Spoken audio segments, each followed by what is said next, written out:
Ok YouTube, le valet d'argent. Aujourd'hui, on va voir si les métaux précieux ont battu l'inflation. On fait le test pour de vrai.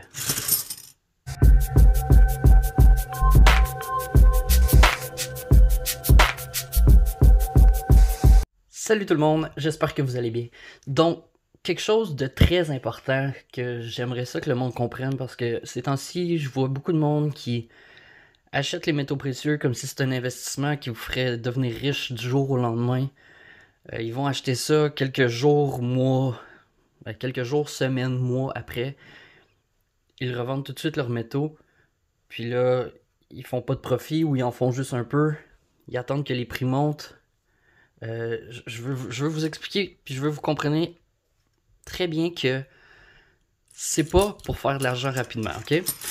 C'est pour vous serrer de l'argent. Puis je vais vous montrer l'exemple parfait avec un 50 sous. Ok? Les 50 sous canadiens, dans le temps, en 1950, je pourrais en trouver un là-dedans là, qui sera en 1950.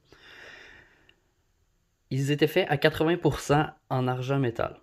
Donc celui-ci, un comme ça, contient 0,3 onces d'argent.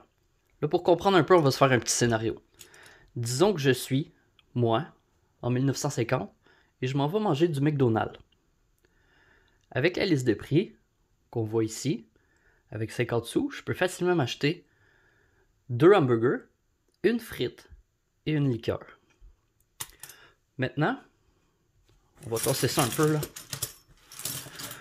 Pas mélanger personne. Si je prends ce 50 sous là,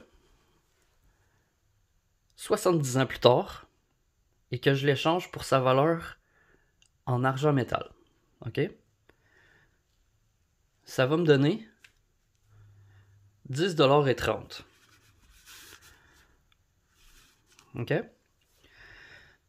Si dans les années 50, j'avais toujours gardé le 50 sous comme qu'il était, puis je l'aurais échangé avec les années, avec peut-être des nouvelles pièces ou... il n'y a pas de 50 sous papier, là, mais imaginez-vous que ça serait dans ce style-là, ou que je l'aurais mis dans un compte de banque, puis je l'aurais ressorti aujourd'hui, j'aurais encore 50 sous.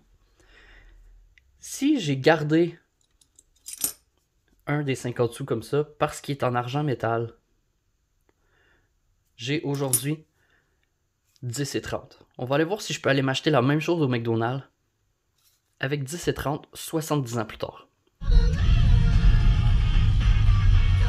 C'est dit, bon là, on tourne, on se remet en forme, let's go. Je sais pas si mon cardio va suivre, mais je pense que la motivation est là. Vous autres, qu'est-ce que vous avez eu le plus hâte de retrouver? Finalement fort? Oui, salut, je te prendrais 2 hamburgers, Oui. une frite, puis une liqueur, s'il te plaît. Bon, la facture. 2 hamburgers, une frite, un Sprite, 9,15 $. Donc, comme vous voyez, il m'a resté de l'argent après. 70 ans plus tard, j'ai été capable de m'acheter la même chose avec le même montant d'argent. Ça, c'est parce que l'argent métal a battu l'inflation. Ok? J'aimerais ça que vous le voyez comme ça, que c'est pas l'argent qui fluctue de haut en bas, ok? C'est l'argent papier comme ça qui perd son pouvoir d'achat, qui perd de la valeur. Donc quand les prix des métaux montent, en réalité, c'est le pouvoir d'achat de l'argent de papier qui descend. Ça coûte plus cher d'argent papier pour acheter le même montant d'argent. Donc si vous pensez, comme j'ai dit, devenir riche en vous achetant ça, eh bien non, vous allez juste pouvoir vous acheter encore du McDo dans 70 ans. Ok? Si vous voulez faire de l'argent rapidement, allez dans la crypto, dans des actions, achetez-vous de l'immobilier, peu importe.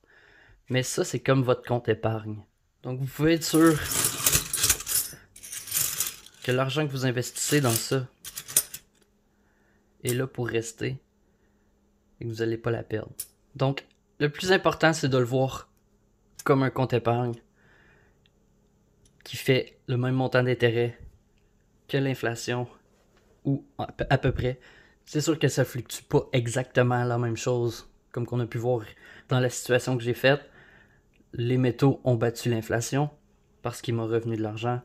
Mais s'il vous plaît, Achetez pas ça en pensant devenir riche ou de pouvoir le revendre dans 6 mois ou 1 an. C'est pas le bon investissement pour vous si c'est votre plan. Donc ça va être tout pour ma vidéo. Si vous aimez les vidéos à propos des métaux précieux, je ne fais que ça sur ma chaîne. Laissez-moi un petit like, abonnez-vous, laissez-moi des commentaires, c'est toujours très apprécié. Et on se revoit pour la prochaine vidéo. Salut!